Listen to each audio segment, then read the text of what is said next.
Hi, now we will see introduction to AI.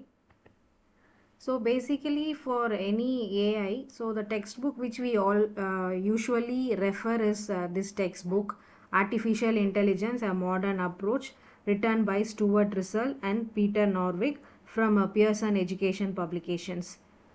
So what is an AI? So as per these authors, AI is the capacity given by the humans to the machines in order to memorize or mimic and learn from their experience, so that to create as well as to think, to speak, to judge and make decisions.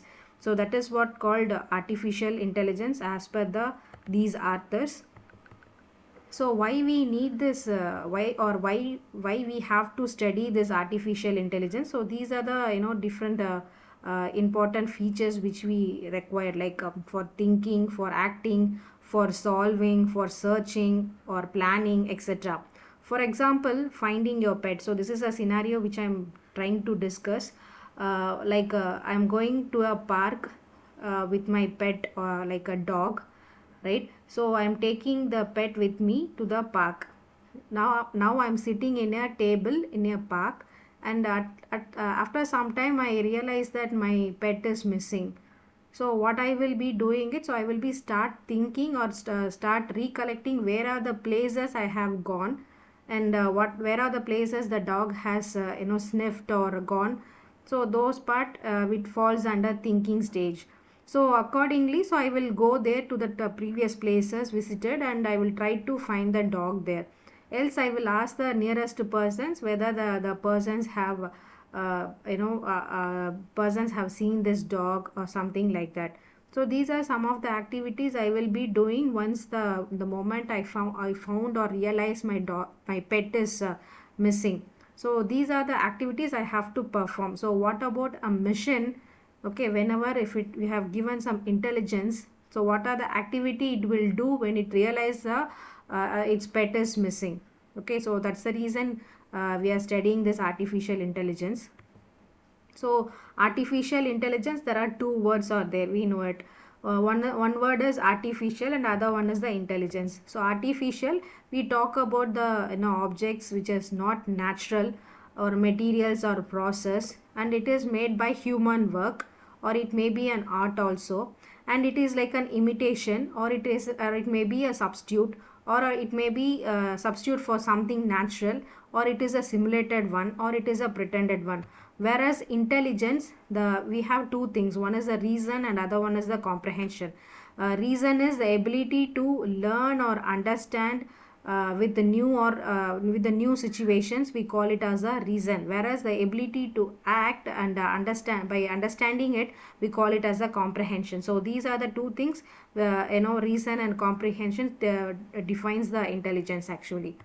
So introduction to artificial intelligence, so the some of the definitions are given by other authors also, like it is the art of creating machines that perform functions which require intelligence when performed by people, or it is a branch of computer science which is concerned with the automation of intelligent behavior.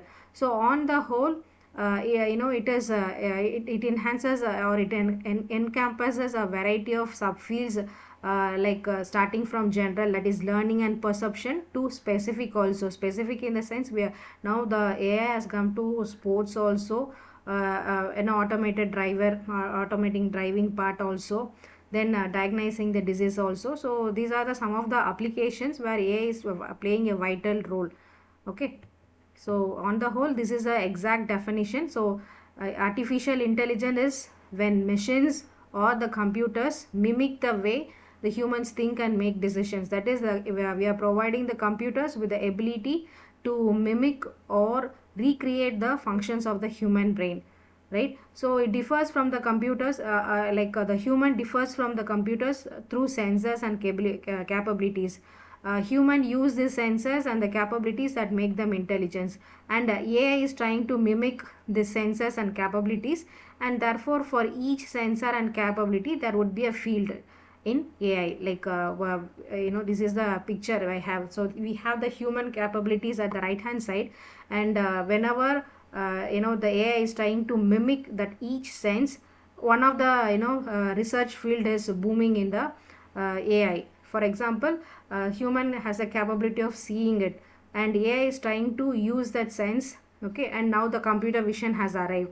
Similarly, learning. If you see the last part, one of the human capability is learning, and the AI is trying to mimic that learning sense, and then one of the field called machine learning emerges there.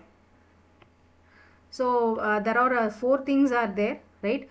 Four approaches are there. One is thinking humanly, thinking rationally, acting humanly, and acting rationally. These are the four approaches for any AI part. Like the first one and the first two, that is thinking humanly and thinking rationally. It is concerned with the thought process, how it thinks and how it is going to proceed, and as well as the reasoning part, whereas acting humanly and acting rationally talk about the behavior. So these are the four approaches which we use it in the AI. And again, if you see it in a vertical direction, thinking humanly and acting humanly, it is going to measure the success in terms of fidelity to human performance, like it will almost work like a human. And thinking rationally and acting rationally, we talk about the ideal performance measure called rationality. So on the whole, rationality means doing the right thing given that what it knows.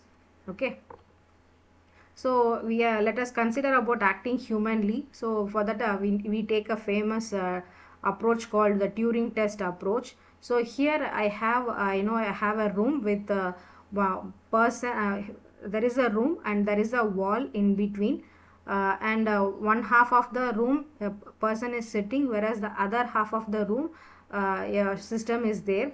The both of them will be communicating among themselves without knowing each other. And if the device is or the human is able to understand the other person or the other side is a machine, then this experiment is a failure. That means the system doesn't process or doesn't mimic the human abilities correctly. Suppose that if the person who is sitting, the human who is sitting on the other side, fails to identify the other part is actually a machine, it means the test is passed. So the human is thinking, the other part is also a human is sitting. So such a test approach, we call it as a Turing test. So the Turing test, it is proposed by Alan Turing. It was designed as a thought experiment, in order to understand whether a machine can think. So here a computer passes the test if a human interrogator, after posing some written questions, cannot tell whether the written responses come from a person or from a computer. So here you can see that the human is sitting on one side of the room. The other side of the room might be a human or might be a machine. If the person is able to identify the other part is machine, then this approach fails. Else the person is not able to identify the other person as a machine, but instead he thinks the other side is also a human, then the test is a successful one. So for acting humanly, the Turing test approach, so what are the capabilities considered by a computer or natural language processing? Knowledge representation, automated reasoning, and machine learning. So these are the four different capabilities where the computer will use it while doing this interrogation. Next we will move to foundations of AI. So foundations of AI, so it includes a variety of fields in it. For example, we have philosophy, we have maths, economics, neuroscience, psychology, computer engineering, control theory and cybernetics, and linguistics. So philosophy, why actually your AI needs philosophy? Because it has to know where does the knowledge come from. And linguistic, how does the language relate to the thought. And for neuroscience, how do your brain process any information. And behavioral economics, or simply the economics, how do you make decisions to in order to utilize to a maximum. And then mathematics, what is the computations followed. And computer science, how can we build an efficient computer by using some algorithms. So this is about the foundations of AI. So and we have given the years of fields contributing to AI. So philosophy, as I told you, it is a study of fundamental nature of knowledge, reality and existence, which is considered for solving a specific problem, right? And this philosophy defines that how can the formal rules can be used to draw valid conclusion. The next one is the mathematics and science. So we know that formal logic and probability are used for planning and learning in an AI, and so that the computation is required for analyzing the relation and implementation. So knowledge in formal representation, it is the most important one for writing actions for agents. Agents here it means that's a computer. And economics, it deals with investing the amount of memory and maximization of utility with minimal investment. Then neuroscience, it is the study of the nervous system, particularly the human brain. So the how does the human brain process the information?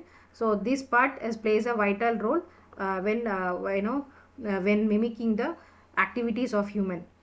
And psychology and cognitive science, so these are the we call it as a skills which is required for solving a problem, identifying the human behavior, then processing the cognitive information, knowledge representation, and how do humans and animals think and act, finding the differences between the human and the animals. So these are the things which is required. These are the fields which plays a vital role in artificial intelligence. And these slides will tell you the other classifications or the categories of AI. So AI, it is a very broad category where a part is taken care by machine learning. Inside that you have the deep learning, and deep learning evolves into a new field called generative AI these days.